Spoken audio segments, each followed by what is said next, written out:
This is a Hot Pie Media original. The contents of this podcast are for informational purposes only. You should not construe any such information or other material as legal, tax, investment, financial, or other advice. Hi everyone, I'm excited to welcome my special guest today, Itay Vinik, who is joining us here from Austin. He's the co-founder and CIO of Equi, a wealth tech platform that is leading the future of alternative investments by providing unparalleled access online to the best alternative investments in the world, eliminating the ultra-wealthy AUM barrier. And it is the fastest growing invest tech platform thus far. Hi, Itay. Hi, Ash. It's great to be here. Yeah, thank you so much. I'm so excited to interview you. You just shared with me this amazing news about how fast you're growing and succeeding, and cannot wait to share all of your amazing stories with our audience. So thank you so much for meeting with us today. Sure. So I prepared a few questions, and I'll start off with my first one. So Equi, the new company you recently founded, which by the way, I really love the name, and maybe you can share a little bit more about how you came up with the name of the company. Sure. Is aiming to improve private investors' portfolio exposure and returns by providing them with access to institutional grade alternative investment opportunities. Correct. Tell us more about the private markets inefficiencies that you see, and how are you aiming to solve these access inequalities for the smaller investors, which on average misses out on 4x returns in comparison to an institutional or a family office investor? Yeah, that's a really great question. A little bit of a complex one. So I'll do my best to tackle it in I think a multifaceted way, because it is a complex question. So first of all, let's talk about this differences in access, right? What we've seen over the past 20 and 30 years is that institutional investors, and those are basically really sophisticated family offices, pension funds, and endowment funds, have made a substantial shift. They've moved from a portfolio that in 1985 was around 95% in public markets. So that was stocks and bonds, to what they today have is about a 50-50 mix, where 50% is in the public markets and about 50% is in private investments. These private investments could be anywhere from real estate to private credit to hedge funds to private equity to venture. So it's a pretty complex and broad base. But what we've seen is that individual investors, primarily the accredited investors, people that have a $1 to $10 million portfolio, only have about 4 to 6% in alternatives. So there's a pretty big difference. Yeah. So what led these institutions to even get into the private markets? And I think the main reason for that has been the, quote, death of interest rates. So interest rates peaked in 1982. There was a time that you actually could have gotten double-digit returns on just money sitting in the bank. Mm-hmm. Those days are long gone. And now, as we've seen interest rates fall to generational lows, I know they're talking about raising them right now, but they're talking about raising them from 0 to 1%, right? So it's still not very meaningful. And they're using effectively these private markets as a way to navigate that and get additional diversification and return drivers where individual investors simply don't have that. Yeah. That's really interesting. I didn't realize that 50% of those ultra wealthy investors' portfolio is in the private markets. That's a lot. It is, yeah. Very interesting, and that's really exactly where you penetrate and really provide a value add in the alternative and private markets. So tell us more.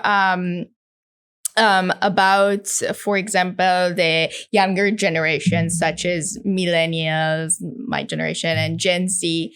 Are they focusing more than their parents on achieving financial freedom and faster? In your opinion? That's an interesting question. So what we have seen that some of our early customers are millennials and younger folks, and I think there is an opportunity here for a monumental shift in the way they look at investing. So if their parents, boomers, had this financial advisor that worked in a place and wore a suit and, called their parents every week. I think this generation doesn't want to communicate this way anymore. They're much more comfortable, doing the whole app thing, looking at their portfolios through Robinhood and getting more of that experience. So I do think that this does talk to them as far as the way they want to invest. Now, talking about financial freedom, I think that's defined wildly differently for each person. Right. So our purpose is to enable a much more consistent and steady return versus, let's say, the public markets. And it could definitely be used to achieve that financial freedom, obviously, depending on how you define it. Right. And I have a question about your target audience. Are we talking specifically about accredited investors or also about like retail investors, with a little bit of savings? Yeah, it's a great question. Yeah. So as much as we want to bring it to retail investors at this time, we are only accepting accredited investors. And even then, our app is not fully open to the public. As of right now, we're still running it under beta, in which it's by invite only. Having said that, we have a wait list right now that's in the thousands, representing around 900 million in interested capital. Wow. And we've accepted just about 10% of that on the platform. And we're slowly going through the application as we're building up our ability to eventually accommodate that full amount. Wow, that's phenomenal. Wow, congratulations. So I'll be on the wait list too, and maybe we can give me a shortcut. I'm joking, but this is terrific. So I have a question about the access. Like, why do you think those smaller investors, don't have as much exposure and access like the bigger investors? What's causing that? Yeah, it's a great question. So there's a few reasons. One of them is a regulatory reason, and then another one is the ability to do the proper diligence on these types of opportunities.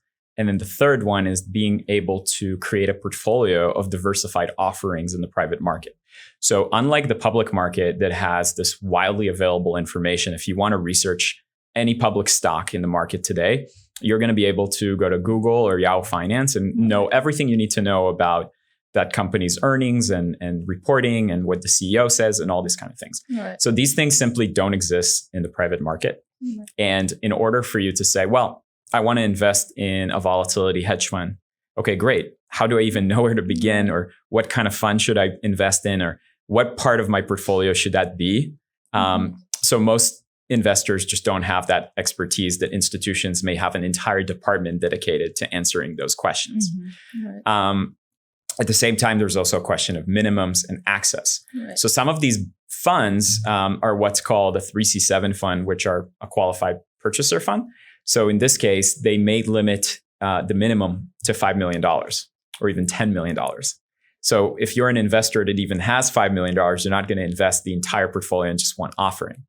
So what we do in Equi, we actually aggregate accredited investors on our end, and then we create a diversified portfolio by aggregating them that meets the minimums of these different investments. And therefore, we're enabling people to have a portfolio that would only be available if you had $100 million or more for the proper level of diversification and asset allocation.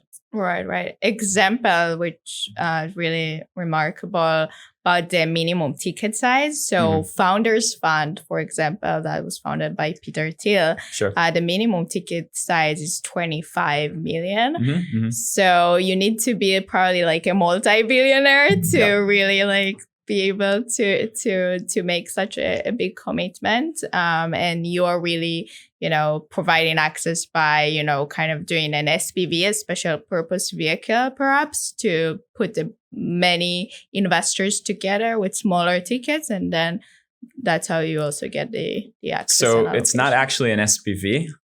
It's a 3C1 fund. So a 3C1 fund is still exempt from registration under Regulation D. But nonetheless, it does solve that problem, and we're able to aggregate investors through that structure. Oh, interesting. That's a great structure.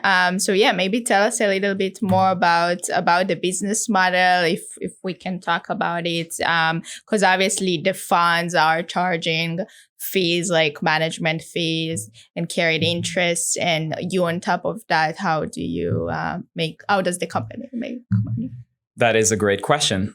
So we have currently 3 different products in the company that are, one of them is a real estate product, another one is an income and growth product, and then another one is a growth product. And all of them have many, many different managers underneath that create that diversified portfolio. So it is true, these managers charge some level of fees and some level of carry. And then we charge typically 1% management fee and either 10% carry on the growth fund or 5% carry in the income and growth fund. Mm-hmm. And net, when you're looking at the 2 layer of fees, it is on average what an average hedge fund charges, which is 2 and 20. Yeah. And the reason we're able to do that is because we actually have a differentiated investment approach, that we don't go to the very large household name funds. And I think that's something we can address in the next question.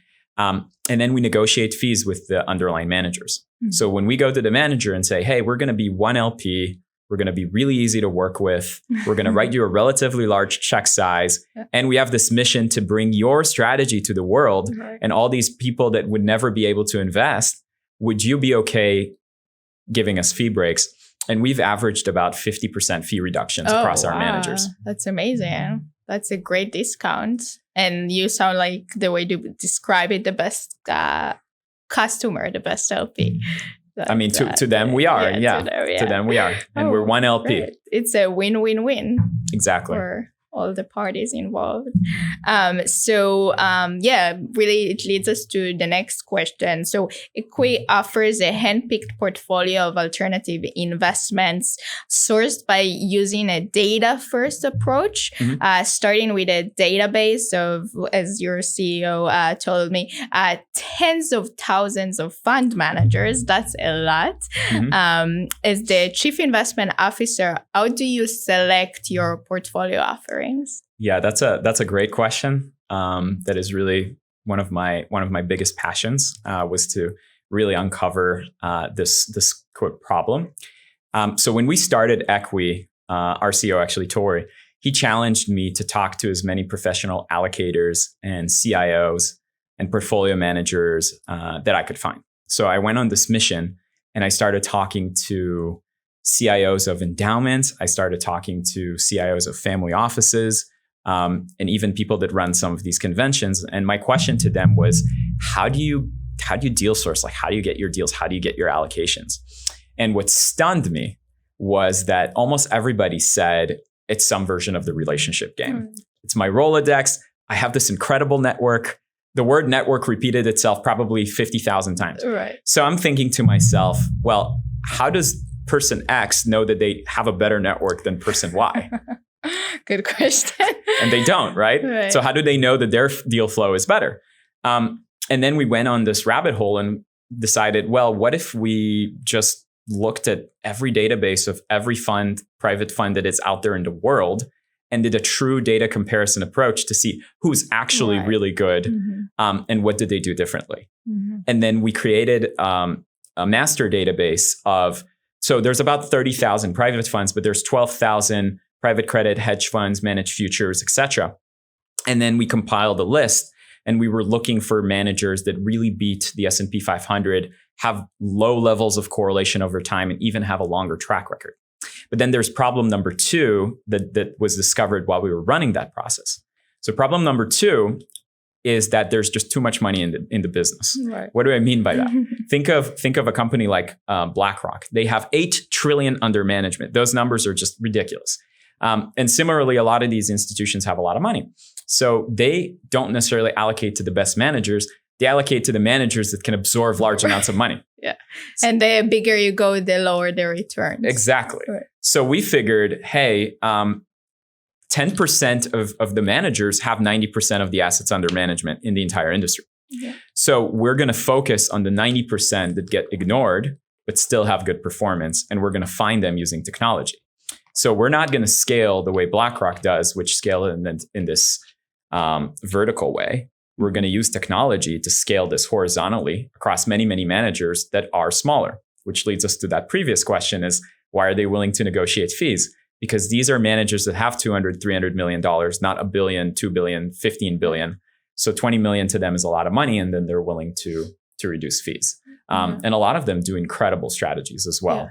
Yeah. So speaking of strategies, what are the hottest trends that you see in the funds managers space, in private equity, in VC, in hedge funds, like also like talking a lot about AI and tech? Are hedge funds, leaning towards like quant strategies?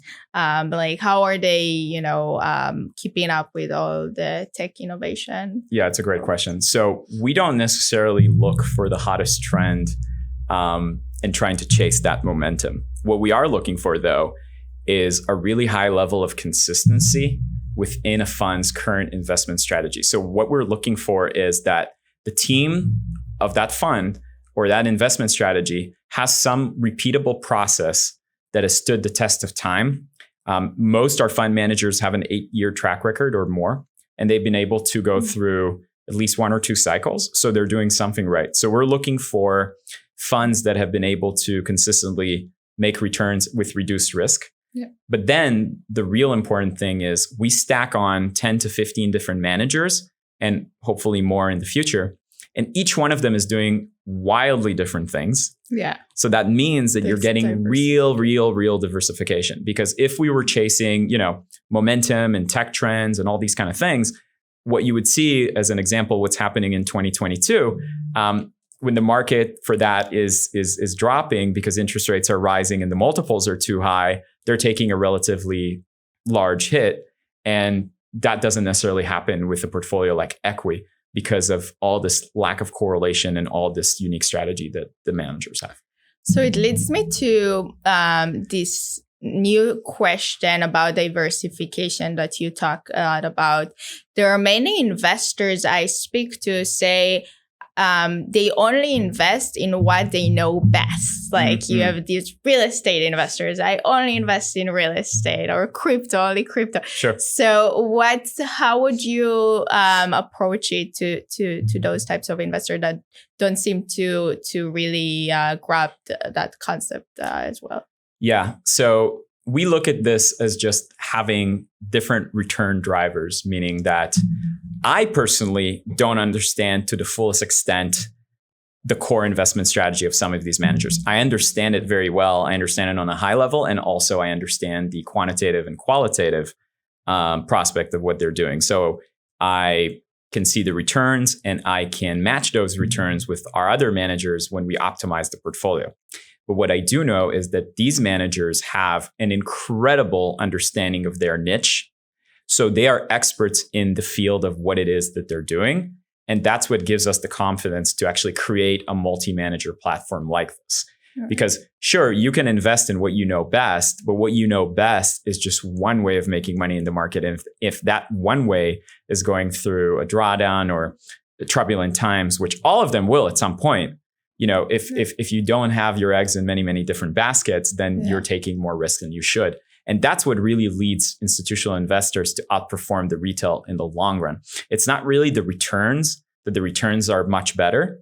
It's really the avoidance of large losses and having the stability and compounding over time that makes the difference. Interesting. Yeah, it makes sense. Also, like, investors will say, like, invest in startups. They're like, oh, I know this VC and this expert investor put their money and I can follow their, money. And yeah, it makes a lot of sense. So yeah, you want to either be the expert that invests, in what you know best, or in the ones who really are the best of the best. And yeah. So I think my expertise is to figure out who is the expert in that field. And the easiest example I give to this is the key goal is, yes, you want to make the returns, you want to make double-digit returns. Everybody wants to do that. But very few people focus on the risk side and the losses. And I think that's where it's really key. Yeah. Which is why Warren Buffett's first rule of investing is not to lose money. It just goes back to simple math. Yeah. If you invested in the S&P 500 in 2007, as an example, in 2008, a year later, it's down 50%. So if you invested $100, you're now down to $50. But guess what? In order to get back to 100, you don't need to make 50% return. You need to make 100% returns. Yes. And that's very difficult to do and typically takes 5 years to get back to where you were. So therefore, when you're truly diversified in these types of strategies, if you limit losses to 10% or 15%, it's much easier to come back from that. And then the compounding over time is what creates the differences between the return profiles of institutions and retail. Yeah. So speaking of volatility and market crisis, I know many investors are kind of, and I just said this with the conversation with my other guest, runs an early stage VC. I was saying that many investors are kind of holding off on the new investments in the private markets and in general because they want to see what's happening with the markets. So what are your thoughts on what's going on right now? Yeah, it's a good question. So I've actually been tracking that from November. I was paying attention when the Fed said, I think it was during a testimony to the Senate, Jay Powell said, I think it's time to retire the word transitory. When that happened in November, my alarm bells all started ringing because I know personally that interest rates tend to be inversely correlated to the price and valuation of primarily tech stocks. So it took about a couple of months for the market to digest that. And then we have seen this move down in January, and February is continuing with that. I think it's all related to inflation being too high and the Fed really being willing to fight inflation. Yeah. So, that doesn't mean that the economy is not doing well. It just means that maybe valuations got too high compared to where rates are. Out of control. And there's no like doom and gloom pending recession, but so far I do see it as a healthy sign of taking a little bit of air out of the balloon. And again, this is a normal market cycle, and this is one of the reasons that I believe cycles will continue forever. And that's why exactly my point of diversified across these multiple return drivers. Great. Yeah, it's interesting. Yeah, we talked about how there is so much capital out there chasing, fewer deals, say. And I remember like about a year and a half ago, I did some research about the unicorns out there. And I think there were like less than 600. And now it's like over like 1,200 or so, if I'm not mistaken. I believe it. So now it's like not so much of a unicorn because you're not that unique anymore. And right. It's just amazing to see like in the early 90s, there were only like a handful of them. And now it's all over the place that, to reach those like $1 billion plus valuation, I mean, it's really amazing. In some companies, you're like, wait, what's going on there? So how do you really like, talking of like mitigating risk, how do you really like know the exact real valuation? I mean, what's valuation? How do you really evaluate something? Yeah, that's a hard question. So the short answer to that is you don't.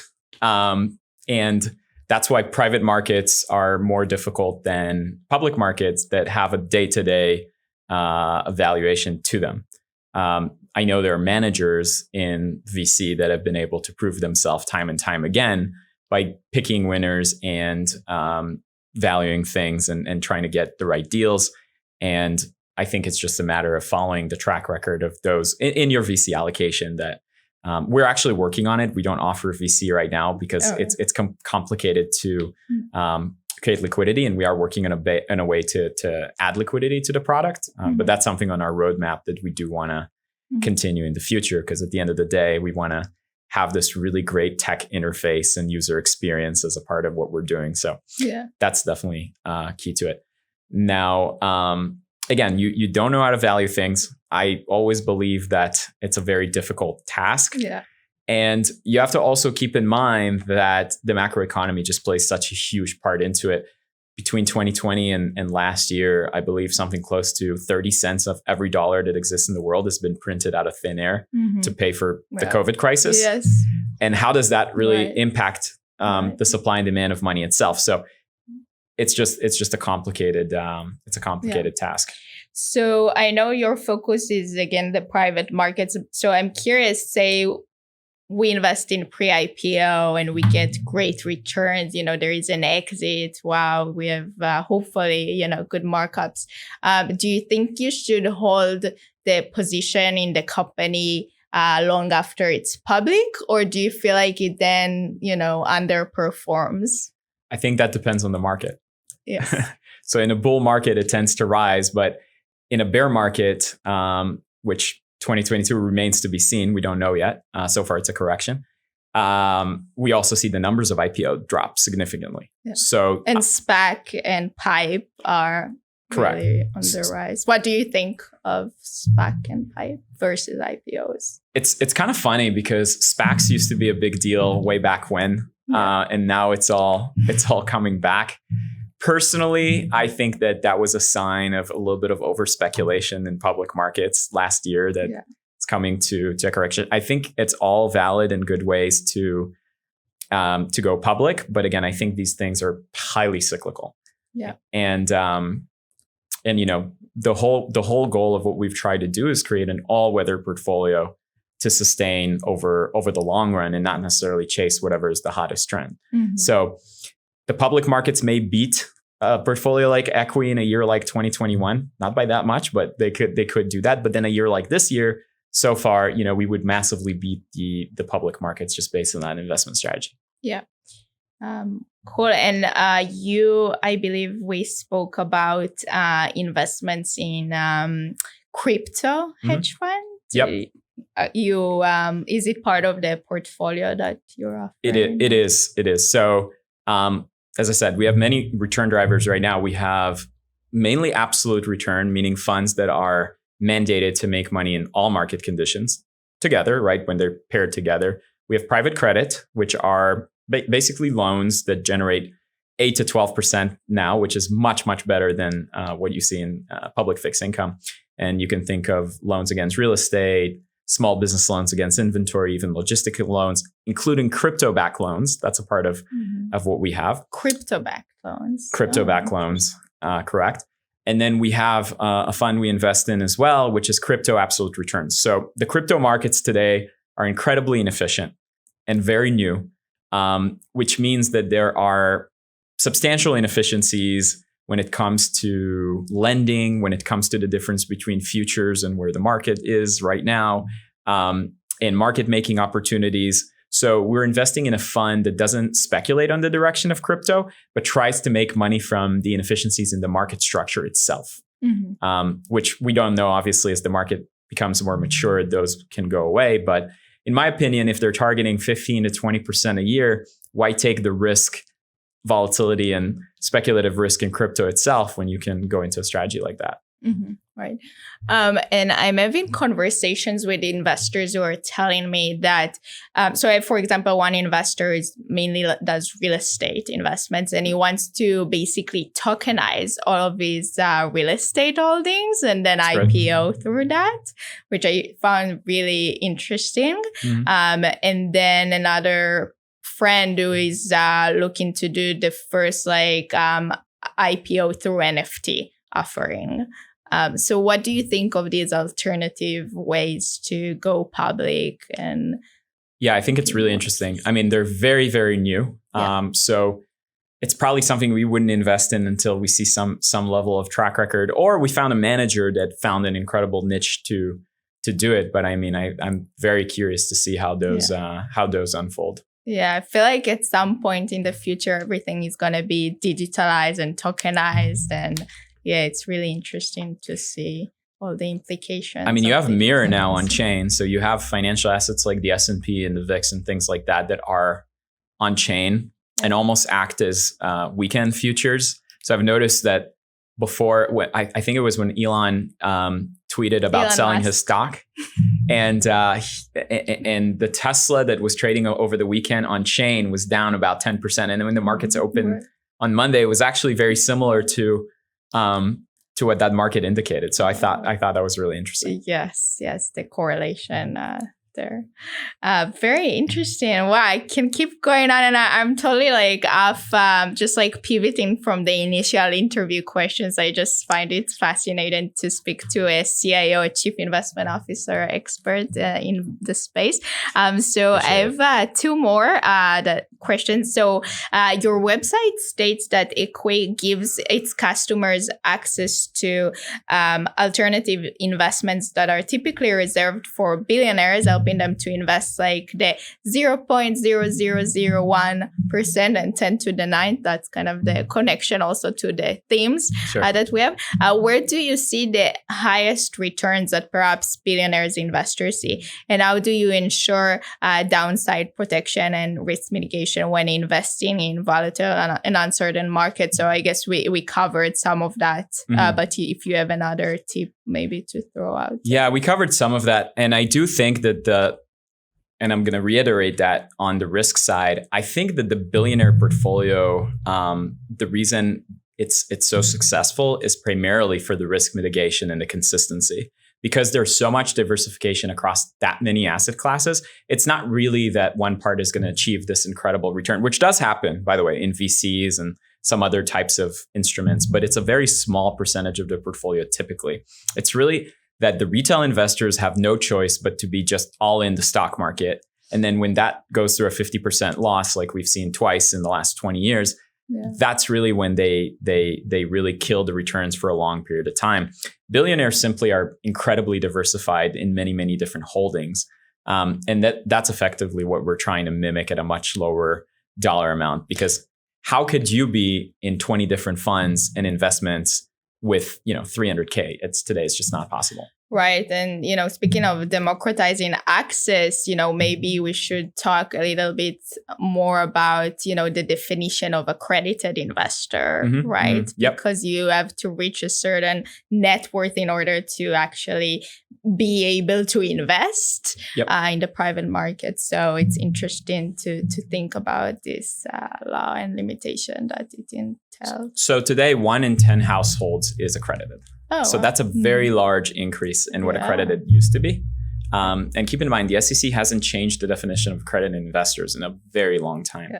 And I think about 30 or 40 years ago, having $1 million net worth or $200,000 of income was substantially more difficult to achieve than what it is today. Due to inflation. Yeah, I think I read about it that because of inflation, like to be like a millionaire, you have 1 million. It's like you need 3 million to live the lifestyle one. So keep that 3 million is the new million. Keep that in mind. Great. So lastly, last but not least, what is your aspiration for building Equi as the world-class fintech leader? Where is it going to be in 5 to a decade from now? Yeah, it's a great question. So in 5 years to a decade, we're looking at ourselves as almost like a 21st century version of BlackRock that also exists for accredited investors, as BlackRock is primarily institutional, accredited investors, and even retail investors through different legal offerings. So eventually we're going to offer instruments that are more like public funds that invest in this type of securities. That is our mission. And we're going to be really tech forward. So we're going to have this incredible interface and ability to navigate really, really complex financial products in a very easy and simple way, and really be a mix of advisory, investment, and access, including top performance, fueled by technology. For really the 21st century, and that's where we want to be. Wow, I love it. I'm sold. I mean, great. Thank you so much. Do you want to, if it's possible, to share a little bit about your upcoming A round? Sure. I know we are in negotiations right now. We're expecting term sheets really soon. I'm not gonna say who is it with. Confidential. I'm not gonna. Yeah, it's confidential right now, so I can't really say too much. But the A round is coming in the next month or two. Yeah. And we're gonna use that to scale the platform beyond where it is right now in the beta and open access in a much greater scale in the next year. Oh, fantastic. So those of you who are accredited investors and are interested to learn more, maybe you can contact Itay. What's the best way to connect with you? So the best way would be founders@equi.com. That's typically the email we check for those things. And look forward to talking to you guys. Well, thank you so much, Itay. It was such a pleasure and can't wait to stay tuned and hear about the big news that's probably going to come out soon. Thank you so much. Such a pleasure having you. Same here. I enjoyed the interview quite a bit. Thank you. And thank you, everyone. See you soon. Thanks for listening. You can find more episodes and all of our other Hot Pie Media originals baked fresh daily at our home online at hotpiemedia.com, the Hot Pie Media YouTube channel, or wherever you listen to podcasts.